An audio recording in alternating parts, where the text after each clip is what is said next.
दरम्यान लोकशाही मराठीच्या न्यूज प्लॅनेट या कार्यक्रमाच्या माध्यमातून पीडित भिसे कुटुंबियांनी थेट आरोग्यमंत्री प्रकाश आंबेडकर यांच्याशी संवाद साधत त्यांच्याकडे अनेक मागण्या केल्या आहेत। यावेळी आरोग्यमंत्र्यांनी लोकशाही मराठीच्या माध्यमातून पीडित कुटुंबियांना त्यांनी केलेल्या मागण्यांबाबत आश्वासनही केलं आहे। प्रकाश आंबेडकरजी, चिमुकल्यांनी आपली आई गमावलेली आहे, एका कुटुंबातली महिला गेलेली आहे। दीनानाथ मंगेशकर रुग्णालयानं काय केलं असा सवाल आता थेट प्रियंका पाटे आपल्यासोबत जोडल्या गेलेल्या आहेत। मृत महिलेची नणंद आहे, त्यांचे कुटुंबीय आहेत, आर्त हाक आहे त्यांची। आज मला सांगा, जीव महत्वाचा की पैसा महत्वाचा?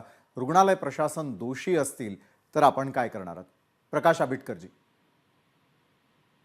मंगेशकर हॉस्पिटल मधली कालची घटना ही अत्यंत दुर्दैवी आहे।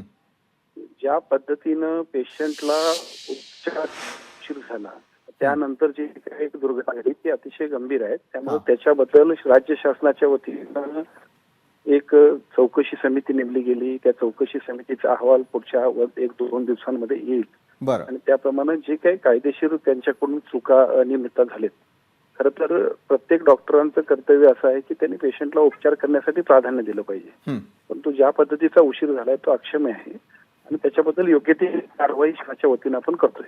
बरोबर आहे प्रकाशजी, एक मला आपल्याला प्रश्न विचारावा असं वाटतो की चौकशी समिती नेमण्यात आलेली आहे, मात्र चौकशी समितीचा अहवाल किती दिवसात सादर करण्यासंदर्भात तुम्ही काही सूचना केलेल्या आहेत का? आज एका महिलेबाबतीत हे घडलं, महाराष्ट्रात अनेक ठिकाणी अशा अनेक महिला आहेत की ज्यांना त्यांच्या प्रसूती काळामध्ये सुविधा नसतात आणि प्राण गमवावे लागतात।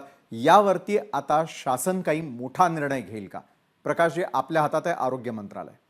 निश्चितपणानं ही घटना हे खरं तर सर्वच वैद्यकीय आणि आरोग्य क्षेत्रातल्या सगळ्याच संस्थांसाठी महत्वपूर्ण आहे की पेशंटला प्राधान्य द्यायचं की अन्य गोष्टींना। आणि मला असं वाटतं की याच्यावरती ज्या पद्धतीची चौकशी समिती होईल त्यानंतर निश्चितपणे राज्य शासनाच्या वतीनं सुद्धा योग्य त्या सूचनांची अजून सुद्धा अंमलबजावणी होईल। त्याचा उपयोग निश्चितपणे अशा पद्धतीच्या घटना दुर्घटना घडू नये की ज्याच्यामध्ये अशा पद्धतीने ज्याला आपण मेडिकल नेग्लिजन्सी म्हणतोय असे प्रकार होणं हे आरोग्याशी खेळण्याचा प्रकार आहे। सार्वजनिक आरोग्य विभागाच्या वतीने याच्याबद्दल अत्यंत गंभीरपणाने आम्ही कारवाई करणार आहोत। बरोबर आहे प्रकाशजी, आपण महाराष्ट्रातल्या जनतेबरोबर यावेळेला लोकशाही मराठीच्या माध्यमातून संवाद साधता आहात। पीडित कुटुंब देखील आपल्या सोबत आहे। महाराष्ट्रातल्या तमाम या बहिणींना, त्याचबरोबर या कुटुंबियांना काय आश्वस्त करू इच्छिता का? प्रियंकाजी देखील आपल्या सोबत आहेत। प्रकाशजी, आपण संवाद साधू शकता? नाही, घटना खूप दुर्दैवी झाली। माझी सगळ्या कुटुंबियांना विनंती आहे की अशा पद्धतीनं घटना कुणाच्याच कुटुंबातच नव्हे तर कुणासाठी घडू नये अशा पद्धतीची घटना झाली। परंतु या प्रसंगातून सुद्धा आपण थोडेसे सावरूया। एका बाजूला ती 2 चिमुकली जी आहेत त्या 2 चिमुकल्यांना सुद्धा आता बळ देणं, त्यांना आधार देणं आणि त्यांच्यासाठी खूप चांगल्या पद्धतीने आपण सगळ्यांनी काळजी घेणं आवश्यक आहे। माझी कुटुंबियांना विनंती आहे की या दुःखातून आपण सावरूया। फक्त एकच दुर्दैवी घटनेतून भविष्य काळामध्ये असे प्रकार होऊ नयेत यासाठी मात्र राज्य शासन, सर्व राज्यातील सर्व नागरिक आणि सर्व प्रशासकीय यंत्रणा आणि सर्व वैद्यकीय विभागातील सर्व अधिकारी यांच्या वतीनं अजून काळजी घेऊन जाणं गरजेचं आहे। ते निश्चितपणे आम्ही करू। बरोबर आहे प्रकाशजी, आपण अतिशय योग्य पद्धतीनं आरोग्य मंत्रालय सांभाळता आहात आणि या संदर्भातला चौकशी अहवाल आपल्या समोर येईलही, आपण योग्य ती कारवाई कराल देखील। मात्र प्रियंकाजी, आज आरोग्य मंत्र्यांना काही प्रश्न किंवा विनंती आपल्याला करावीशी वाटतेय का?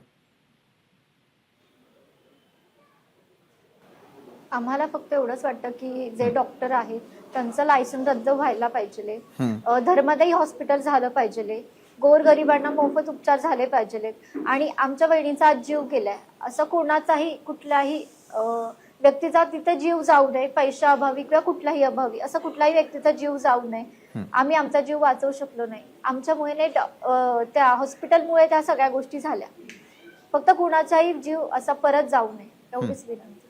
बरोबर आहे, या विनंतीबाबत आपण काय करणार आहात प्रकाश आंबेडकरजी? आपण स्वतः आश्वस्त करता महाराष्ट्रातल्या तमाम बहिणींना आणि जनतेला? निश्चितपणानं जी प्रियंकाजींची भावना आहे तीच आज महाराष्ट्रातल्या सगळ्या नागरिकांची आहे आणि आपण सगळेजण त्याच्याशी सहमत आहोत की एका बाजूला डॉक्टर्स, हॉस्पिटल्स आणि शासकीय यंत्रणा ह्या सगळ्या लोकांच्या लोकसेवेसाठी असताना अशा पद्धतीची घटना ही दुःखद आणि दुर्दैवी आहे। त्यामुळे अशा पद्धतीनं कुठल्याही कुटुंबियांना भविष्यात त्रास होणे यासाठी आम्ही सगळेच जण अत्यंत जबाबदारीने काळजी घेऊ एवढं निश्चितपणे मी आश्वस्त बरोबर. करतो. पण राज्यात एखादा या संदर्भातला कायदा निर्माण करण्याची आवश्यकता वाटतेय का या घटनेनंतर? यापूर्वीच या संदर्भातले जे कायदे आहेत ते अत्यंत चांगले आहेत, पण त्याच्यातही दुरुस्ती करावी लागली तर करतो आपण. आणि आपण अतिशय चांगल्या पद्धतीनं राज्यातल्या सर्व नागरिकांच्या आरोग्याच्या काळजी घेण्यामध्ये तत्परतेने आपण काम करणार आहोत. नक्कीच धन्यवाद प्रकाश आबिटकरजी, तुम्ही आमच्या सोबत जोडला गेलेला आहात.